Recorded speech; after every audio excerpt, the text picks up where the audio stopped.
नमस्कार। कला एकेडमी के इस चैनल पर आप सभी का स्वागत करती हूँ। आइए आज हम आचार्य रामचंद्र शुक्ल की दृष्टि में पद्मावत, नागमती वियोग खंड और जायसी के कुछ महत्वपूर्ण बिंदुओं को समझने का प्रयास करते हैं, जो परीक्षा की दृष्टि से अत्यंत महत्वपूर्ण है। तो चलिए हम इसे समझते हैं। आचार्य रामचंद्र शुक्ल की दृष्टि में पद्मावत, नागमती वियोग खंड और जायसी। जायसी के अक्षय कृति का आधार पद्मावत, जिसके पढ़ने से यह प्रकट हो जाता है कि जायसी का हृदय कैसा कोमल और प्रेम की पीर से भरा हुआ था। क्या लोक पक्ष में, क्या अध्यात्म पक्ष में, दोनों ओर उसकी गूढ़ता, गंभीरता और सरसता विलक्षण दिखाई देती है। अगली पंक्तियां है। पद्मावत में प्रेम गाथा की परंपरा पूर्ण प्रौढ़ता को प्राप्त मिलती है। यह उस परंपरा में सबसे अधिक प्रसिद्ध ग्रंथ है।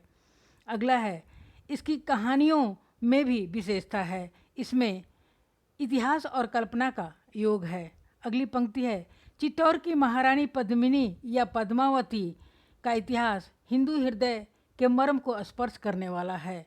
अगली पंक्ति है, जायसी ने यद्यपि इतिहास प्रसिद्ध नायक और नायिका ली है, पर उन्होंने अपनी कहानी का रूप वही रखा है जो कल्पना के उत्कर्ष द्वारा साधारण जनता के हृदय में प्रतिष्ठित था। इस कहानी का पूर्वार्ध तो बिल्कुल कल्पित है और उत्तरार्ध ऐतिहासिक आधार पर है। पद्मावती की कथा संक्षेप में।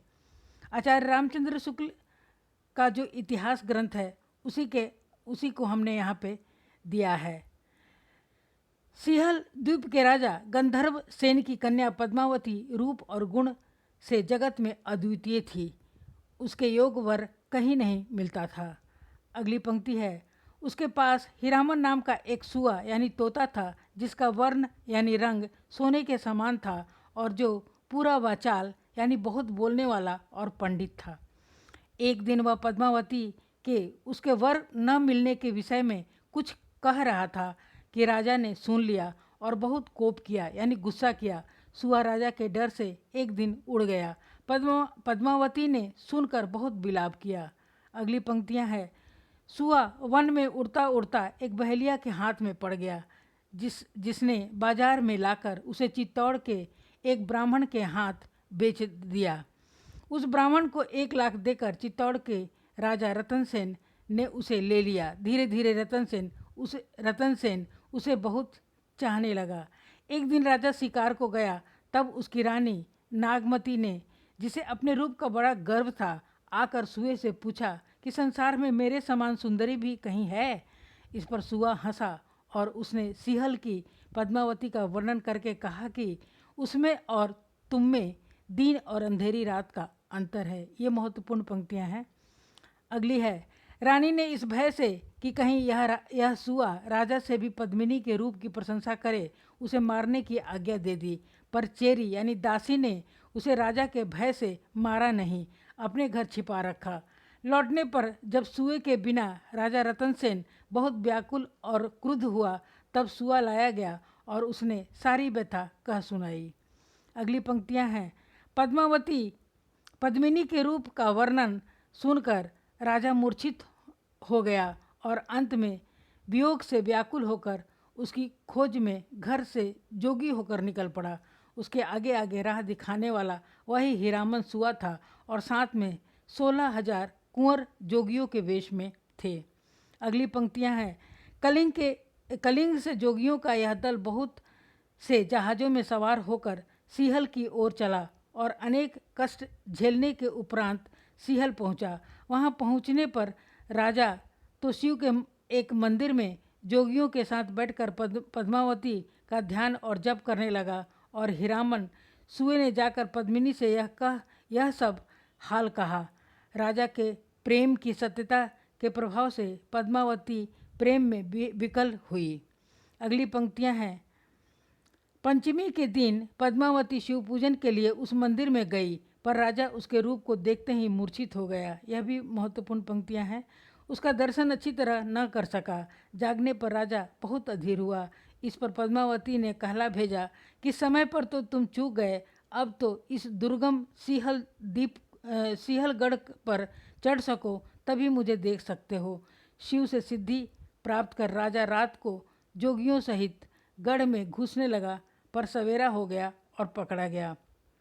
राजा गंधर्व सेन की आज्ञा से रतन सेन को सूली देने ले जा रहे थे कि इतने में 16,000 जोगियों ने गढ़ को घेर लिया।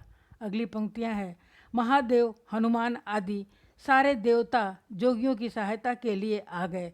गंधर्व सेन की सारी सेना हार गई। अंत में जोगियों के बीच शिव को पहचान कर गंधर्व सेन उनके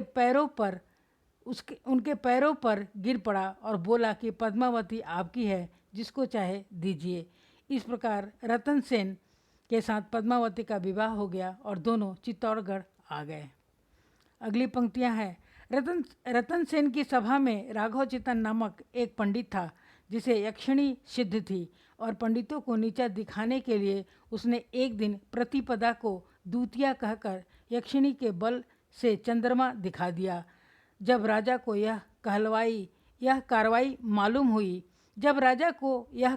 मालूम हुई तब उसने राघव चितन को देश से निकाल दिया। राघव राजा से बदला लेने के और भारी पुरस्कार की आशा से दिल्ली के बादशाह अलाउद्दीन के दरबार में पहुंचा और उसने दान में पाए हुए पद्मावती के कंगन को दिखाकर उसके रूप को संसार से ऊपर बताया। अलाउद्दीन ने पद्मावती को भेज देने के लिए राजा रतन सेन को पत्र भेजा, जिसे पढ़कर राजा अत्यंत क्रुद्ध हुआ और लड़ाई की तैयारी करने लगा। कई वर्ष तक अलाउद्दीन चित्तौड़ घेरे रहा, पर उसे तोड़ न सका। अंत में उसने छलपूर्वक संधि का प्रस्ताव भेजा। राजा ने उसे स्वीकार करके बादशाह की दावत की। अगली पंक्तियां हैं। राजा के साथ शतरंज खेलते समय अलाउद्दीन ने पद्मिनी के रूप की एक झलक सामने रखे हुए दर्पण में देख पाई, जिसे देखते ही वह मूर्छित होकर गिर पड़ा। प्रस्थान के दिन जब राजा बादशाह को बाहरी फाटक तक पहुंचाने गया, तब अलाउद्दीन के छिपे हुए सैनिकों द्वारा पकड़ लिया गया और दिल्ली पहुंचाया गया।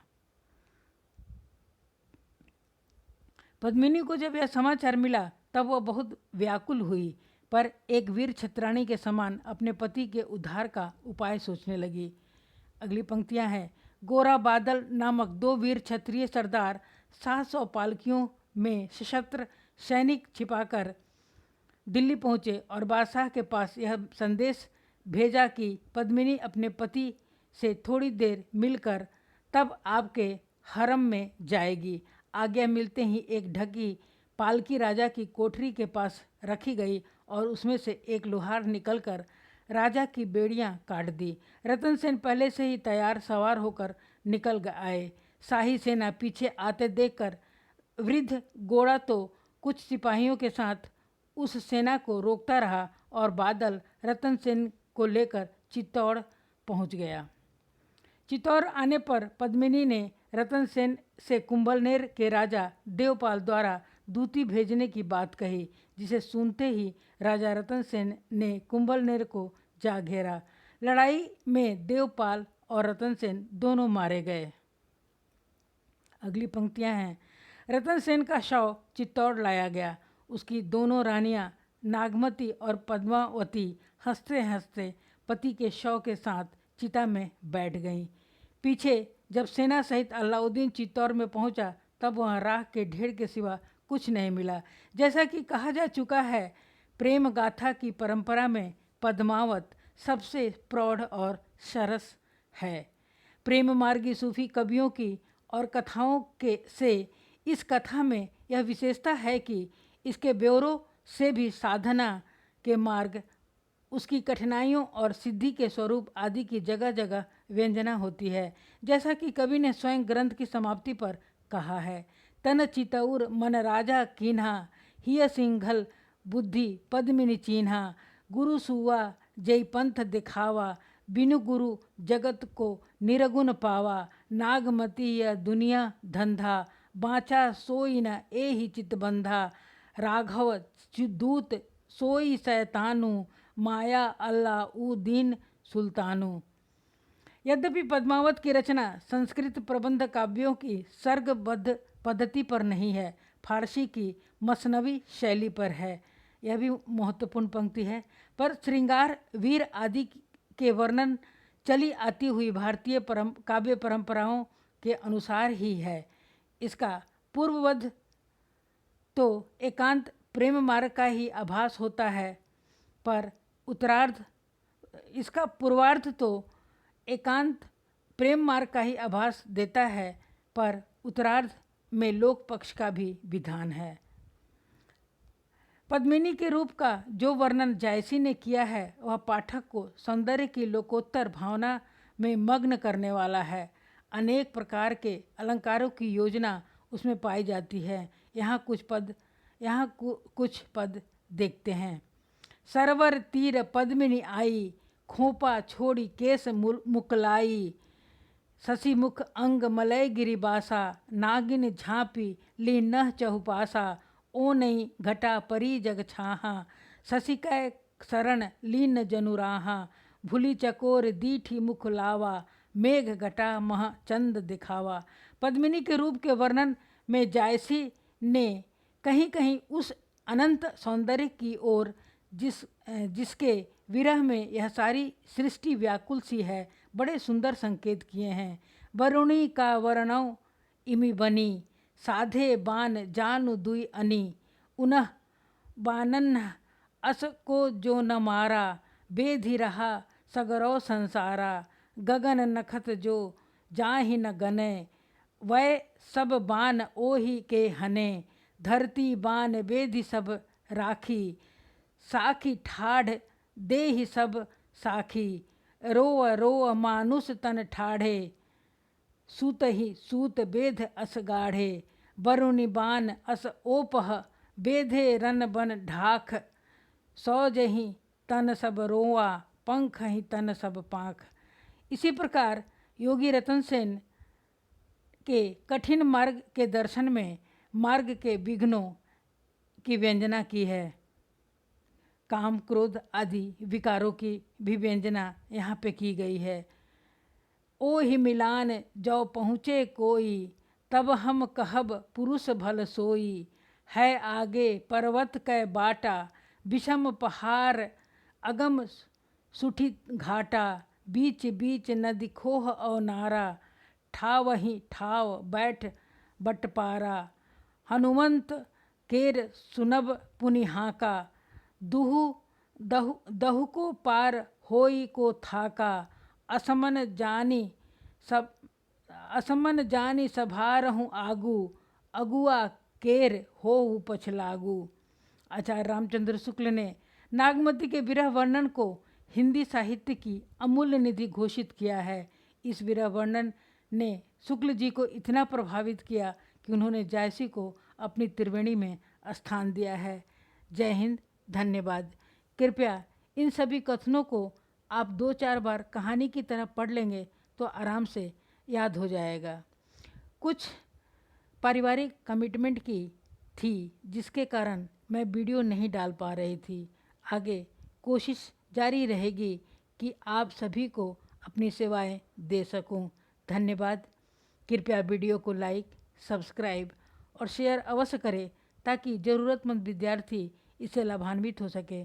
धन्यवाद। जय हिंद।